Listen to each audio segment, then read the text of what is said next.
Hello, my name's Annie Poole, and I have been looking after the well-being of children and youth and teachers and leaders in schools for a long time. Recently, I've been hearing about how different groups of people are managing where we are in our lockdown space at the moment. And in the same way that you'll find friends or family react differently, even countries are reacting differently at the moment. And it's really important to know that none of us are the same. We all might have some feelings in common. So there's kind of a global wariness at the moment, isn't there, with the virus? And there's constant news. And what I would say to you that's really key is that you choose the time of day that you receive information. And even if it's with a group of friends, say, I'm not talking about that right now, let's talk about something else. Because I only watch the news once a day, because when I watch it, I'm very aware that it's bringing up all sorts of emotions, all sorts of thoughts in my head. And so I manage that by just receiving that information once a day. And then the other thing I do is if I notice that I am concentrating on one particular type of thought. So if I've been in for a few days and I feel okay about that, I go out in the garden every day. What I do is I open my front door and I walk beyond my garden boundary. And sometimes I might go a little way and sometimes I go a long way. I did notice the other day that I was feeling a little bit reluctant about going for a walk, wondering if I would meet anybody because I'd been in self isolation for nearly 3 weeks. And so I said to myself, okay, Annie, put your boots on and just walk, maybe 10 yards down the road. And if you see anybody, you can cross over.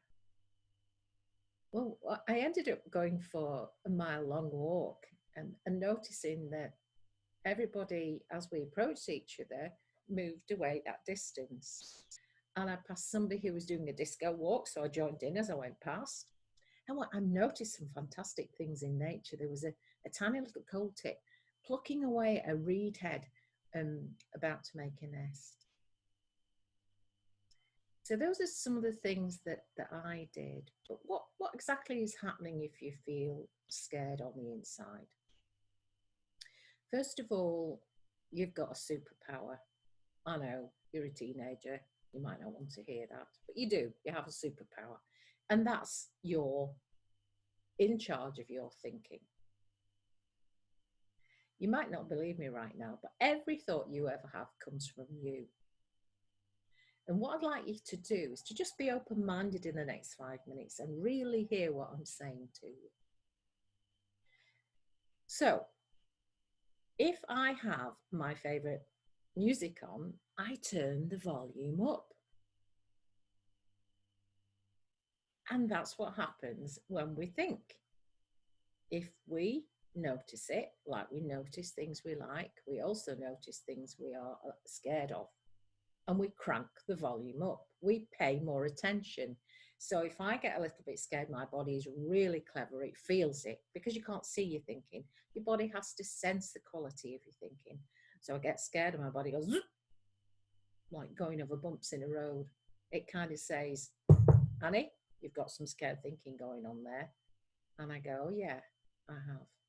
Now, in that moment, I can choose whether to keep thinking about that scariness. So I might have a friend who FaceTimes me or WhatsApps me or Instagrams me. I might have a friend who's on some other kind of social media, and they're all talking about this, and it's really cranking my volume up on my scary thinking. Well, I'm going to be responsible for my feelings, and I'm going to say no thank you to those friends. I'm going to come off social media for a while, and I'm going to go and do something I really love. I've been drawing lately. I really love drawing, but I don't normally have time. You know, those cartoony drawings. And it kind of breaks the flow of that horrible, cranky, scared thinking that's going through. And it doesn't feel as intense when I'm drawing. The other thing I do is usually like a cup of tea or a drink of cold water. And I love to walk around the garden. So, what do you love to do? And what's really important is that you get some fresh air, even if you just go out of your front door or into your garden if you've got a garden. But you get fresh air every day. That you choose when you want some information to come about the coronavirus. Because let's face it, we're all getting a bit fed up of hearing about it, even though it's important. And also that you move around. Our bodies are designed to move. So if you've been in your bedroom with your headphones on for 50 minutes, get up and move around. Because if we stay still for a long period of time, then we kind of settle into that scary thinking, and it can become a bit of a habit. We don't want to do that. So get up, move around, get a drink, go and say hello to whoever's in your house, phone a friend, do whatever it takes. I love reading as well. I love to get lost inside a book. And I've got to say, I have been watching a lot of box sets recently as well. And that's kind of it feels like Christmas time when you sort of get up late and you eat popcorn for breakfast and things like that. So let me just recap. You're never broken. You've just got one thought that started off telling you you were scared. I get thoughts like that too. Everybody does. It's quite normal. And when I feel that scared feeling, it's usually when my thinking's going over time. So I know that I live in the feeling of my thinking. So if I would like a bit more ease in life, then I try and let go of those scary thinkings. And it's a scary thought. And it's a bit like being in a snowstorm, isn't it? Where you've got all this thought coming at you and it feels intense. It feels like your head's going to burst. And yet when that snowstorm settles, when you get quiet and settle, you can't force that, can you? You've got to wait for that to happen. When everything settles, then you know you feel okay again. So scary thinking is only one thought thick.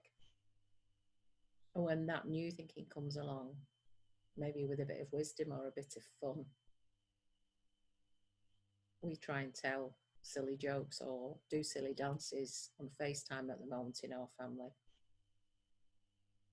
just to lighten the mood a little bit. And just like the body self-corrects, you know, when you cut yourself, then your feelings self-correct too, because you don't have the same thoughts and feelings you did when you were younger. And often when you grow up and you add life's experiences to those thoughts, you can pull in imagination and ideas from other things that have scared you and really make this big scary feeling. But know that you're doing it and you have that superpower to be responsible, to let go of that, to let it settle in its own time. So being scared is okay. Share it with somebody. Don't keep it to yourself. Talk about it. It's your alarm system. Your body has an alarm system that says, wake up, wake up. Don't like this scary feeling. Let's go and get another one. Let's collect another thought. The body's emotions are your friend.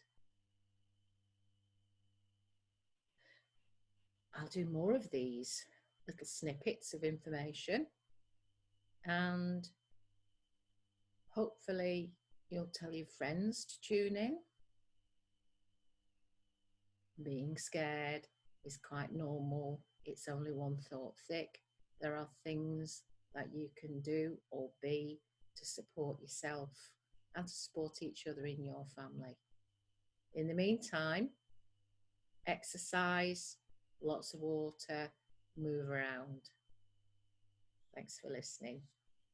Take care of you, and that's superpower.